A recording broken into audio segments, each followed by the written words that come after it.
नमस्कार फ्रेंड, देवयुग किचनमध्ये आपलं स्वागत आहे. आज आहे आपला 4था दिवस. आज आपण जात आहोत गंगेश्वर महादेव मंदिर. समुद्र मार्गाने जात असताना खूप वेगवेगळ्या बोटी पाहिल्या. त्या शिवलिंग पांडवांनी स्थापित केलेल्या आहेत अशा पौराणिक कथांमध्ये मान्यता आहे. तिथे हे वेगळे प्रक्षिपण आस्वाद घेता 2 मिनिटातच मंदिरात पोहोचलो. खूप सुंदर असा समुद्र दिसत होता. गाडी पार्किंगसाठी पण चांगली जागा आहे. आम्ही लगेचच मंदिरात पोहोचलो.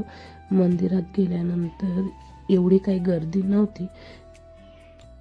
हे पिंड पांडवांनी तयार केलं आहे असं सांगत होते. सगळे पिंड खूप वेगवेगळ्या आकाराचे होते. छोटे मोठे असे 5 बनवलेले आहेत. एकीकडे हनुमानांचं मंदिर आहे, तिथेच गणपती बाप्पा आहेत. ही सर्वात मोठी पिंड आहे.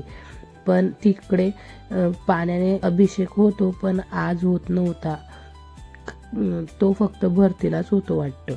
तो योग आम्हाला बघण्याचा योग आम्हाला नव्हता, म्हणून आमचं दर्शन असं झालं. आम्ही तिथे पाय वगैरे पडून माथा टेकला आणि बाहेर निघालो. 1-2 फोटो काढले. पुढच्या प्रवासाला जायला निघालो. मुलांनी कबुतरांना दाणे टाकले, खूप मजा केली आणि आम्ही आता पुढच्या प्रवासाला निघत आहोत. आता आपण भेटू पुढच्या ब्लॉगमध्ये. बाय. आम्हाला सबस्क्राईब करा.